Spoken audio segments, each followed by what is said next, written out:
Hey everybody, Hi. and welcome to our latest episode. Again, for those who don't remember, I'm Roddy. I'm Landy. And together with our son Louie, we moved to Mexico in 2021. And in our videos and podcasts, we share life in Mexico, all the good and the bad, and everything you should expect if you're coming to either vacation or, like us, maybe even living here. Now, today, I think, is an important topic. And I think for us, it's maybe a little bit, it rings truer to us because of where we live in a very tourist destination.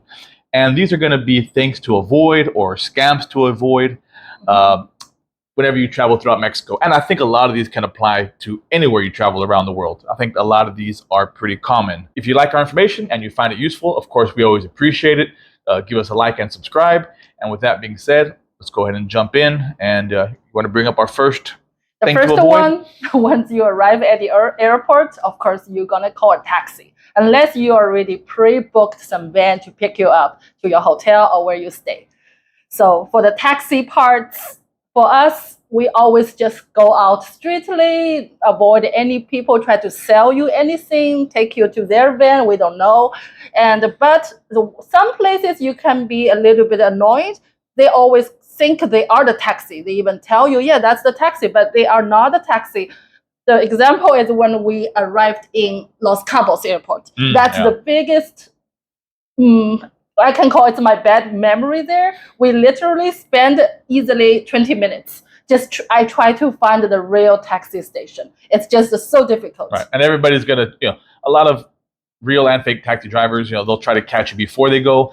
Again, whenever you arrive at airports, there is an official taxi station. So pretty much so if anybody's trying to call you to take you to their car or taxi, again, there's usually like a protocol, a setup, right? You go to the taxi stand and there's taxis in a line, right? So the person comes in, the first taxi goes, next taxi go. So if they're calling you, taking you to another car or taxi, again, they're not really following the official protocol. So again, at this point, are they being honest?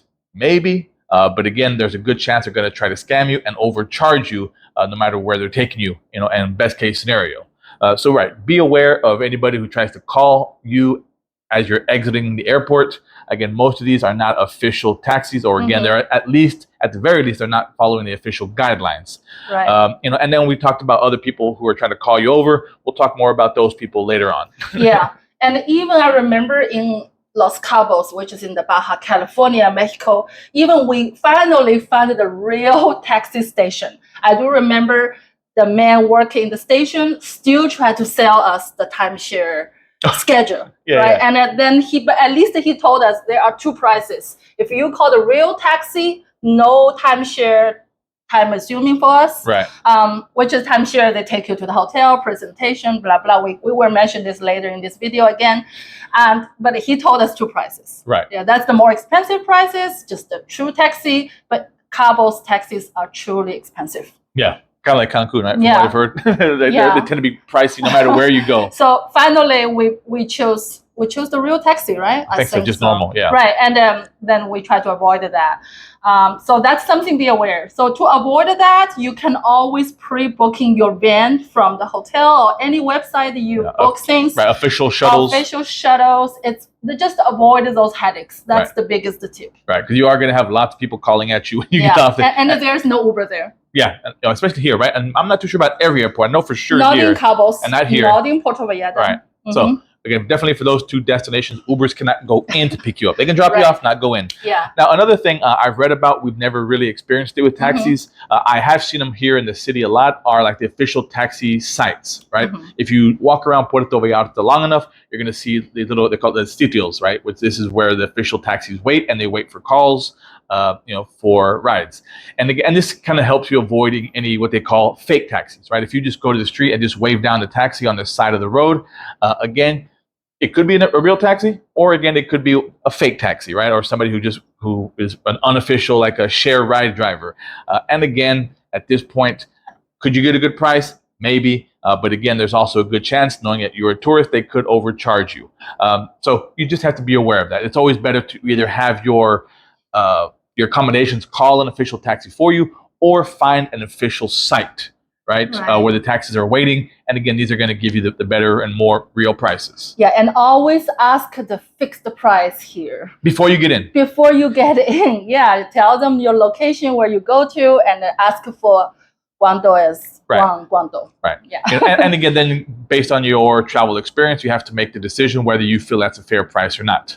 Again, Right. here, we can always jump on the bus. It's 10 pesos, no big deal. If we Yeah. feel it's too expensive, which we have a couple of times, and sometimes you're like, oh, okay, that's fair, and you just get in the taxi and go. Mhm. But ask before you get in, because once you're in, that's it. It can Yeah. become a lot more complicated. If once you arrive at your destination, you don't like the price, then that can open up a whole other can of worms and just kind of ruin your day, night, Sure. whatever. Or you can always get a taxi outside your hotel if you stay in the hotel. Mhm. Normally, they have a price list from where to where, how much is about to charge. Right. So you get some basic ideas. Right.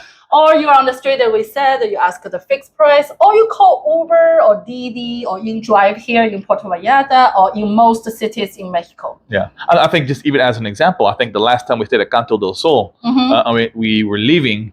Right. We asked about how much should it cost to go to the airport, and the guys at the Canto del Sol, they told, which was the hotel we stayed at, they said, "Oh, this should be the price." And I think the taxi driver came and we asked him how much it would be, and he gave us a different price. And I was like, "Wait a minute, they just told us this." And very quickly he was like, "Oh yeah, I meant this price." I meant this. Yeah, price. so even at that point, the guy tried to get a little extra money out of us. And I do remember we called another taxi to the airport, and he told us like a double price. Yeah. And I said, that's too much. And then he said, "Oh, I thought you call a round trip. Yeah. So we're going to airport with Right. all the luggages. We don't need a round trip." yeah, exactly. I think sometimes you're just gonna really strict. You know what you're gonna pay for it. And if you have to ask multiple people to kind of get that fixed number, like I said, ask the hotel staff, and don't just take the word, because then once you get there, ask the driver again to make sure that those numbers match. Right? And another thing is bad experience for us in Mexico City, especially Mexico City. Oh, God, yeah. Mexico City, we try to just call Uber or Didi, no more taxi, because it's too much headache every time. Even I'm so cautious. I asked for, do you use meter? I think it's a wrong question. Yeah. Do you use meter? See, we use meter. But then they show me the meter price, which is on their phone. There's an app shows like a ridiculous price, which I knew the price I could get on Uber that was like 70 or 100 peso. But that taxi driver tried to charge me 250 pesos. So I was like, that's way much, more than double. For a very short ride. Yeah. So the app, even they call so-called meter, don't trust it. Yeah. It's their own app. It's a fake thing. Yeah. So there's no way that ride was going to cost that much. Always ask for a fixed price, or just use Didi to avoid those headaches. Right. We're done with that in Mexico City. And I think we're done with taxis. But here in Puerto Vallarta, we do call taxis. I think they're more honest. I think overall so yeah, far. overall they charge us 70, 80, 100 peso for the nighttime. I think it's still reasonable. Right. All right. And so moving on, we want to talk a little bit kind of about maybe you could consider this being careful with your money, right? Now, I think this is a very common scam anywhere you go. And well, I guess we'll call it a scam, which is the skimmers, right? And again, this can happen in a lot of areas. It's been known to even happen in like an OXXO, I think even I heard once, or I think I saw that online. But it can definitely happen at banks. Now, of course, in places like Puerto Vallarta and other high tourist destinations, they do have a lot of ATMs that are kind of, they're run by businesses. They're put in convenient locations to pretty much make money off the transactions, which is fine. That's completely legal. But those also tend to be targeted by scammers because they tend to be in not as watched areas. So it's a lot easier to put a skimmer in those ATMs. So when you go put your ATM in there, it takes your information. They try to read your PIN and to get access to your information, right? So try to go to official banks, whether it's at an actual bank or maybe if it's inside of the hotel. Those are going to be a little bit safer. Again, is it 100% guaranteed? Never, but you're less likely to encounter skimmers in those types of locations, right? What else? And also, once you are into the ATM or inside the bank, always watch out who is outside. You never know. And one night when I was working in Puerto Vallarta, there is a car right parking outside a bank ATM. There are two white ladies came out, and there's a people in the car, like the windows was down. And I saw another gentleman just warn those ladies, hey, be careful. Okay, be careful. And there are people in the car. And he stayed there, accompanied these two ladies. And they're, oh, thank you so much. Because you just never know. be aware who's parking outside your ATM station. Right, especially actually at night. At night, that's the first I heard that story. Yeah, and also one of my my what's called Spanish teacher told me she got just robbed in one of the local plaza in Puerto Vallarta, and she's local, but she looks like a white lady, looks like from Canada. A weta, as they would call it. Yeah, and that was in the middle of the day, though, right? That was 5 p.m. She just so upset. She told me her whole the front back. She was very cautious, and that's also her first time use that ATM, which is in the BBVA bank. Right. And she walked out, and there are a few men just around her. One of the men just dragged her, so she tried to struggle a little bit, and she fell, and they took her purse away. So it has her ID, cash, and I was middle of the day. Yeah. And I said, did you call the cop? And she said, no, I don't. I think they may work together or blah, blah. That's her story. So that was a bad experience. Right. So just be aware. If you try to get money, try to be together, maybe a few people together. Yeah. Or even during the day, you just never know what happens. Right. And again, this goes back to what we've said many times in many videos, and you've probably heard 1,000 times in other people's videos, is be aware of your surroundings, especially when money's involved. True. Right? Now, which is true when you go to ATMs. Now, besides ATMs, something you may be to kind of help you with situations like this is using credit cards. Right? Because again, if you're coming from the US or Canada and you're using MasterCard visas, again, a lot of times these cards are, if something happens, whether you're scammed or they maybe double charge you, again, a lot of times these companies they have the insurance and they can make the process a lot easier of either canceling that payment or getting your money back.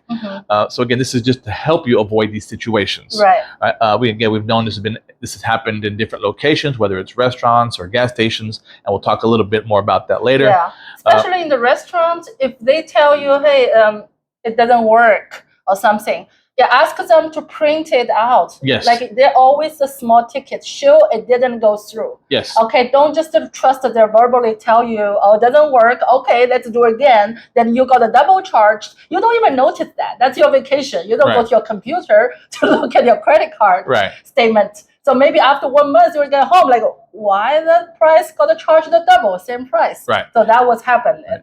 Which I think is a very good tip, which you mentioned, which is get the little printed ticket, right? Because that's happened before. I took out the card too early or whatever, and again, it'll print out and it'll say decline, and it'll tell the reason on that little ticket. So make sure if they do, ask for the ticket. Yeah. Right. That's a great way to avoid being double charged. Right. Which I think kind of takes us to our next little section, which is in restaurants. In the restaurants. Right? Now with restaurants, this can be with how they charge you. Right, and again, sometimes there are going to be accidents. Accidents happen all the time, but it seems to kind of happen in a lot of places in tourist destinations again, or it seems to happen a little bit more often than not. And this could be things like maybe charging you more or charging you extra items that you didn't order. Right, and so to avoid a situation like this, again, just understand what you ordered, and of course, check your receipt. I think, kind of going back to what you said, I think a lot of times people kind of get in that vacation mode, and even if they do charge you for a couple extra items, again, in your mind, like you're coming to Mexico, like, oh, it's still cheap, like whatever. You see the final price, like, no.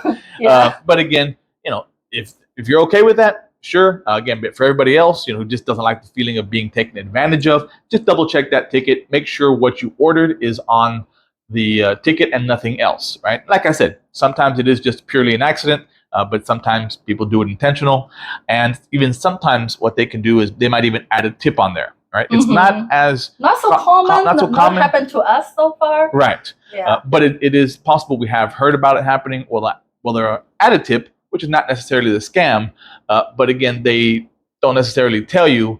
And again, this kind of goes back to the idea of reading the receipt, right? You'll see propino, which is tip. So if you see that, that means the tip has already been included. Again, I think maybe what they're hoping for is that you tip again, right? And we've even heard of some places, again, this is purely just secondhand information where, again, they kind of ask you for a tip, or they make you feel bad if you don't leave a tip. Again, should you leave a tip? Sure. But again, they might add a tip and then try to ask you for a tip on top of that. So just make sure you read your receipt. Make sure you don't see propina on there. If they don't, again, leave a tip. And in Mexico, our 16% the sales tax, restaurant tax are always included in the whole price. Right. So there's no extra 16% you are going to pay. And that goes for everything in Mexico, Right, right? Whether you're buying everything. clothing, True. souvenirs, whatever, the price that you see is the price that they should not charge you more than what's on there. Here, tax is always included on everything you buy, which is nice. And also in Mexico, they are supposed to show you all prices, no matter what you buy in the fruteria, small grocery shop, everything should have a price. If they don't have a price, that's against their law. Right. You can always ask for the price. Like we have our rule set up because we got a bad experience many times as we didn't check the menu. We walk in, like we saw that was it. Okay, we didn't ask the detailed price. We thought everything should be reasonable for us. Right. But in the end, once you see the final check come out, like why it's so expensive? Right. What are the service fee? What is this? Oh yeah. Remember, I think twice in Mazatlan. Right, in Mazatlan. Right. Like, I think once was the service. That's the sit down fee. They called it. And I cannot blame. I only can blame to ourselves. I was like, we didn't check the menu. We just walk in, assume everything's reasonable. We sit down. Right. And again, we did talk about that in our Mazatlan video, right? Where again, like, what is this? Oh, it's because it's like a service fee, and which was fine, I guess you could call it that, until we went to the other place, which was across the street, and I was like, yeah, like y'all charge a service fee, and she looked at me like I was crazy, like, what do you mean service fee? Like that's not a thing. And then we told her what happened, and she just kind of gave like, yeah, like they probably got you on something. And then I think another place was one of the taco stands we went to go eat, which was very well known. Very well known, but there's no price. No price on anything. It's very local. I read on Google like good reviews, everything. So, okay, sounds reasonable. So we got like a meat plate, like to make our own tacos. Yeah, right? So we assume okay, everything should be reasonable. But once we saw the final price, like, why this meat plate is so expensive? Yeah, like anything else, all right, but the meat price just got us. Right, and it just seemed like I was telling Landy before, like, if we would have just ordered a whole bunch of individual tacos with that much worth of meat, it probably would have been less than ordering the meat plate. But like I said, it's our fault. We didn't ask for the price. We can always ask for it. Ask. We don't know. That's the big tip. Ask. If it's not there, ask how much it costs. Don't just assume it's going to be cheap. Right, and once we're also in Mexico City, everything else price is on the menu. We saw the burger, we saw the chilaquile, everything, but there's a juice price. There's agua, there's some juice. The agua frescas. Yeah, the 1 liter, and of course we assumed everything reasonable just from the rates we saw. Until Rod told me, like, you know how much they charge me for that? Yeah, I think it was like 70 or 80 pesos, which is which is still okay, but by Mexico standard, it's not. Anywhere on the street, you can usually get a liter for like 30, 40 pesos. Yeah, right. So when they charge you, like, they literally charge us double. And again, that was the one thing that wasn't on the menu that was priced. And it's not on the menu. Right. What a coincidence. Yeah. They just they just assume you're going to order a drink. We're not going to put the price for drinks. Everything else is very reasonable, but we're going to get you on the drinks. Yeah. And at that point, what can you do, right? Just take it on the chin and keep going. Right. Okay, we move on up to the restaurants. All right. Now this comes. Our next one is actual, like, what people actually try to, commit some kind of. Well, I guess technically these are all crimes if it's a real scam. But these are kind of what we would call street scams, right?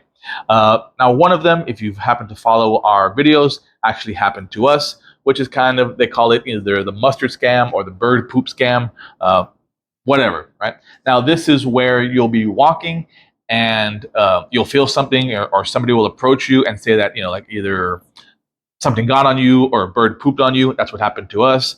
Or the kids' ketchup spill on you in the supermarket. Oh, right. Like, their kid accidentally got you dirty. Oh, we're sorry. Yeah. And people will normally approach you to help you clean off.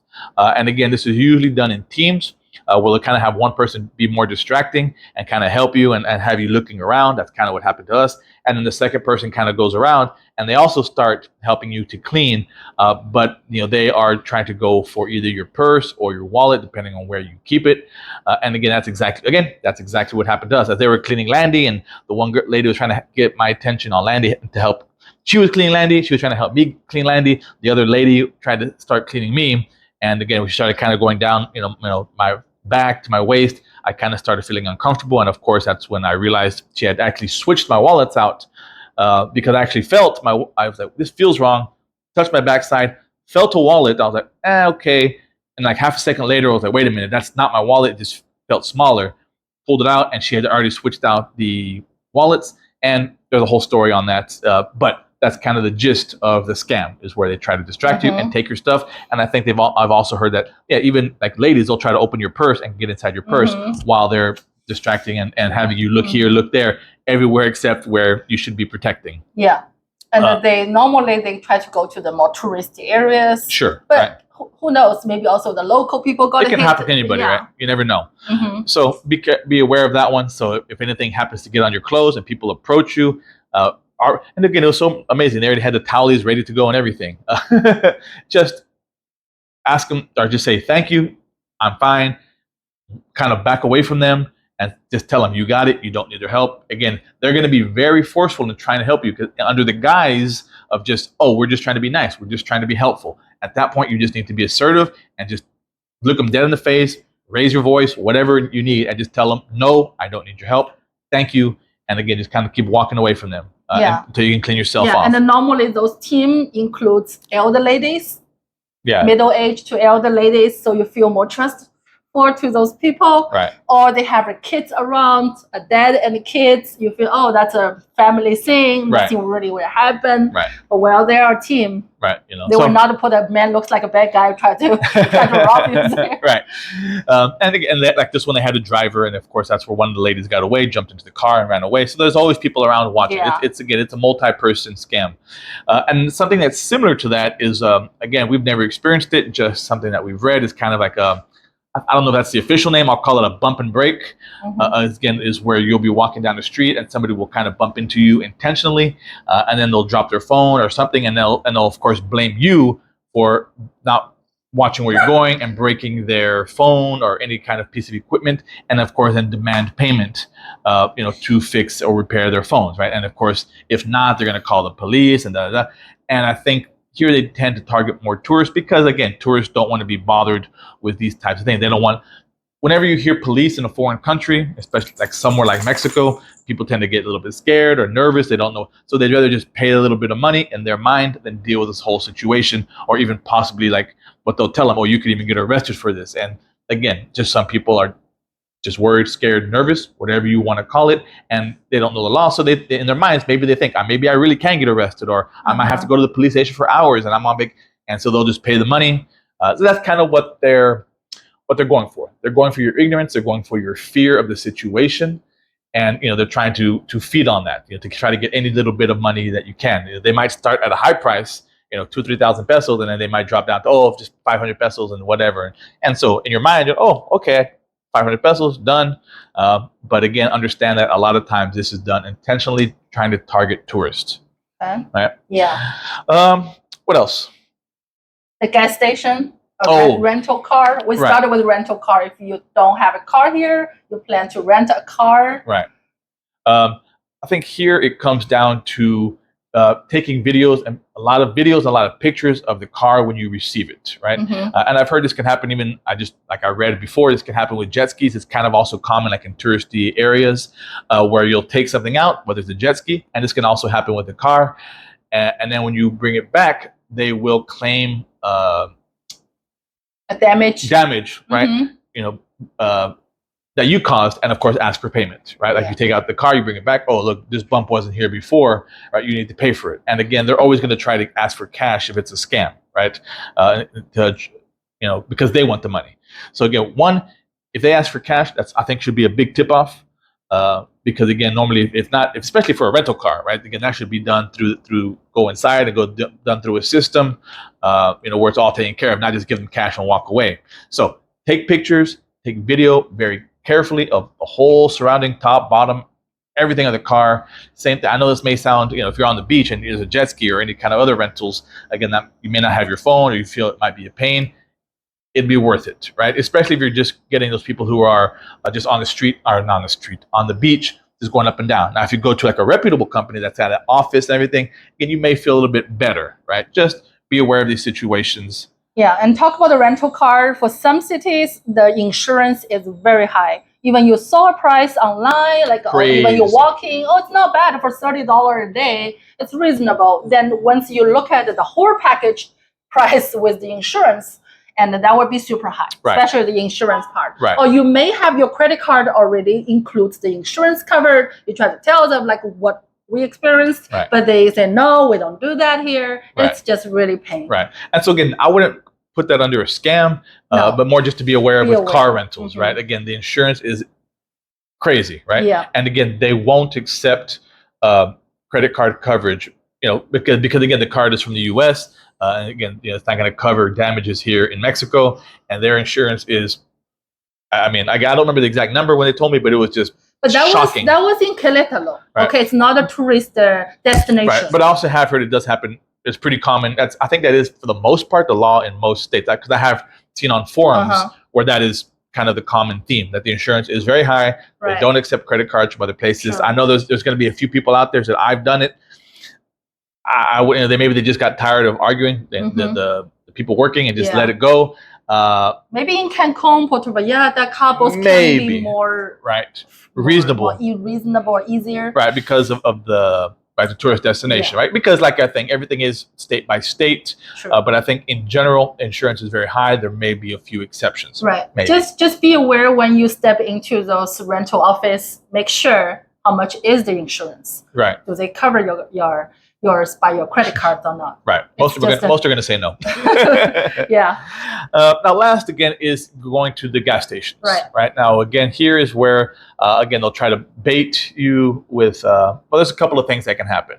One is they will start the gas pump without resetting it, and so again they'll charge you a much higher price. Just for example, the last customer took 500 pesos. You come in, all right, and then you ask for, you just say, just fill it up, and then and they won't reset it, and they'll just keep on filling it up, and say, okay, it's 1,000 pesos, right? And so you pay them 1,000 pesos, because but really, in Mexico, if you don't know, our gas station they serve you, so you don't get out to do your own work. So everything they serve for you, they're expecting some tips. Right. They clean your window shield, things, but if that happens situation, normally they try to distract you. They may have another woman or man just try to chat with you, and the other one start pumping, right? So you don't really see it. You just be nice, reply to people some in English maybe. Right. So that's something to be aware. Right. Because again, they are supposed to announce zeros, which right. Every time I've gone to the gas station, there was like ceros, right? So again, that's to let you be aware that they are resetting it to zeros, right? And I've try to maybe 90% of the time I'll look back and just make sure that they're resetting it, so it's supposed to be at zero. That's one way. Yeah. Another way is kind of a little bait and switch. Even if you pay with cash, again, you'll give them it's 1,000 pesos. You give them 2 500s, and they'll come back and be like, oh, one of them was a 50, but you gave me the wrong bill. Yeah, or one is a 20 because now the color is some are similar, right? Blue or brown color, very, very, very similar. Right. So if you're going to pay, again, make sure to be very deliberate with how you pay. If you're paying, again, I'm just using it as an example for easiness, 1,000 pesos, 500, 500, right? Don't just give them the money and turn around, because again, some of these people who are trained at this are very good. They can literally turn around in 1 second, hey, you just gave me a 50, and it almost seems like nothing happened, but they are quick.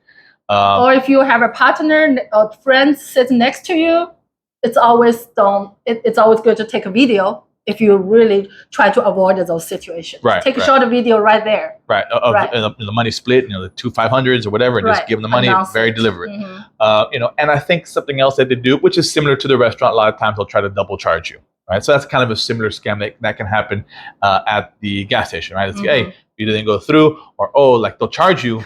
Right, and then no, it's broken. I need cash, and you go to the ATM, whatever, get money, and then pay them, or they'll double charge you. So again, just like before, make sure if they're saying it's declined, it's not working, to get that ticket from the terminal, right? So I know that's a few different things that can happen at the gas station, right? Yeah, and also try to avoid those gas stations on the highway.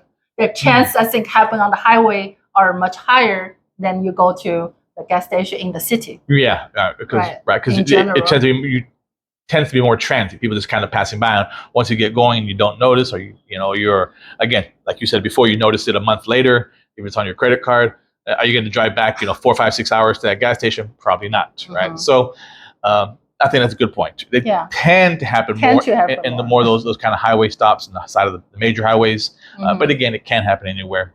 Just be aware. Something else I read about before we move on to our last one is also things like official, kind of like, I guess you call native crafts, right? Because everyone loves souvenirs, And again, everybody always wants that, like, oh, this is a very traditional piece of art, from this particular country. And this one we're talking about Mexico. And so again, just like with anything, there are counterfeits, right? And people will try to sell you something that is claimed as authentic, from this particular group or tribe or made but in this particular way. But again, it's just a counterfeit. So I think the best way to kind of avoid this is, you go to kind of these very official, more official sites, right, that will sell these particular types of crafts. Again, as compared to just buying them on the street. On the street, oh yeah, no, this is very authentic. It comes from this tribe. It comes from this region. There's really no way to trace it if you're just buying it on some person on the street. Which again, it seems like common sense, but again, for some people, it just might feel like too good of a deal to pass up. Right. Yeah. So this can be aware if you really want looking for something. Right. Whether it's like I know in Mexico, like the black clay pottery from Oaxaca, or like silver jewelry is very popular. Again, just make sure you're getting it from very reputable dealerships or sites. Right. Now, the last thing we want to talk about is not really a scam per se, but it's just to kind of make you aware of the situation and what to expect. Kind of like what we talked about in Cabo, when you're walking off the plane. Again, and a lot of tourist airport destinations, you're going to have lots of people trying to call you to give you a ride or do something. A lot of these are connected to like timeshares or vacation clubs. And I know you want to talk a little bit about that? It's not only at the airport, taxi or people there. Also, you walk around anywhere, Cabo, Cancun, Puerto Vallarta, any travel agency you're passing by, they may try to sell you something like that. But I don't call it a scam. Normally, they just use a little bit nicer way to describe this event. Right. So they try to tell you it's a presentation for some, what do they call that, like a club thing, like a vacation club, club presentation. And usually they don't even say that, like, oh, just go listen to this presentation, they'll give you a breakfast, it's just like an hour or two. And once you hear it, you're really gonna like it. I think they really even try to tell you what it is, right? But as we have our experience before, so we always direct ask. So you mean the timeshare? It's a timeshare thing, vacation club, whatever you want to call it. Try to sell the membership thing, right? And so if they directly tell you, if they know you already been there, and they say, because they only take foreigners. Because we went there once in Puerto Vallarta, because we knew what it is. So for the better price, get a parable. So we did it. So it's not so bad, actually, for us. And I think that was probably... they really need to see a foreigner's ID. They want to see. If you're Mexican only ID, no. They don't need you. They want you're a foreigner. Yeah, I think they really didn't even want to accept my Mexican resident card. No. I think when I showed them the first time, the guy said, "Oh, so when you come tomorrow, don't bring the Mexican resident card." So even as a Mexican resident, they really didn't want us. They really wanted to see like our the passport, or even like I think they said even like a driver's license, anything that shows you're a foreigner. Right. So I think we use our Texas license, for that. Now again, the reason we maybe call it a scam, it's more of a scam of your time. Right, and they're going to try to hook you with lots of free stuff, right? Like or deeply discounted things to do, right? And it is true. Like I know the pirate boat, it was literally like they gave us 3 for 1. I think like we ended up paying what would have paid for one person, me, Landy and Louie. We all got on the pirate boat for that price. Or they're going to offer you free massages, bottles of tequila, a trip here. They're going to give you lots of free stuff. I remember in Cabos, even in the hotel, we didn't take the one from the airport gas station, the taxi station. Oh yeah. But even at the 5-star hotel, which was the dream, right? The very nice hotel. Oh right. And the concierge lady talked to us every day. She really want to give to you. She told you, we give you a massage. We'll give you some cash back. Just go there. It's right in our hotel. It won't take you so long, right? It's like 70 minutes or 45 minutes, something. Yeah, but it's always we give you very short. Give tour add on, like okay, we're already here, only 1 hour, something like that. Yeah, and again, they're always going to claim it's short. I would say at best case scenario, maybe 2 hours at best case. Yeah, let's say 2 hours. And that's if you are very direct and really hard nosed and can say no and can walk out. Because normally they'll try to keep something. I know like the time in Cabo when we walked out. And then we came back. Oh, you didn't need to sign something, right? Like we're already at the point where we were fed up. I think we were already maybe 3.5 hours in. We're deep in, and we were like, just no. And then we just literally, I think you got up and walked out. right? Because Landy had had enough, and I saw, oh, let me go, and she's like, I'm done. We're walking out. This is not what they told us, which is going to be the case most of the time. And then like, oh, you just need to come back and you just need to sign something, just stating that. And I was like, okay, Landy, you just need to just come sign something, right? And so to get our ticket. So they took her, the second person, the second layer sales lady to came back, try to sell you. They always have a big team. Right. The first man, the second man, the manager. I remember the thing that she came and sat down. I thought we were just going to sign. That's what they told us. She was like, that's but what about this price? And like, well, wait a minute. You just told it. I mean, they're really pushy. But some place like the one in Puerto Vallarta actually was good.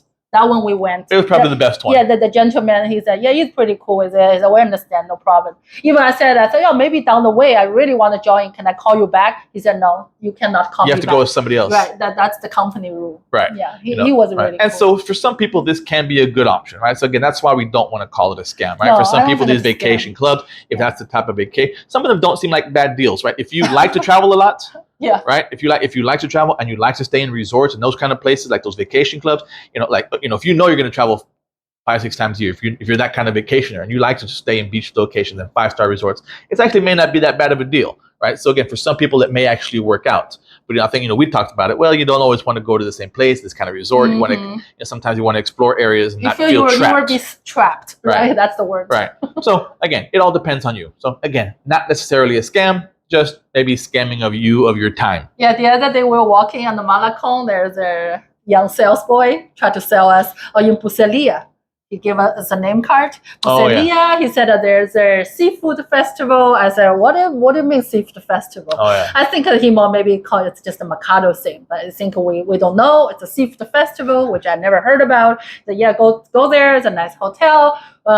For give back to you as a present, I will give you a day pass. A day pass in the hotel things, which is enjoy all the whole day. Which usually hint, they're trying to sell you something. Oh yeah, that's the whole thing. We know that's a timeshare sales again, but for this time, no, we're not in the mood for that. No. So these are some things to be aware of. Again, some scams, some not. Just things to be careful about if you're traveling to Mexico, or like I mentioned at the beginning, anywhere you travel throughout the world. These kind of can be pretty similar wherever you happen to be. So did we leave anything off? What do you think? Anything that you've experienced personally you'd like to share with us? And again, I think one more thing I have to add on. Sorry, it's also talk about our travel agency here. So if you book any travel here, it's okay. Just make sure on the schedule, do they take you to any tequila taste or any souvenir shop, which is acceptable. That's why they give you a good price for the package price. But if they should be honest with you, how many shops you're going to stay and how long you're going to stay in each shop. Right. But that's something, if you don't expect that, people like me, I like to be everything clear at the beginning. If you give me surprise down the way, I won't like it. Yeah. So that's something you're going to be asking clearly. What are you expecting for the trip? Yeah, give you an itinerary, right? Right. Good point. All right. So once again, thanks for watching, and we'll talk to you soon. Okay. Thank you for watching. Bye.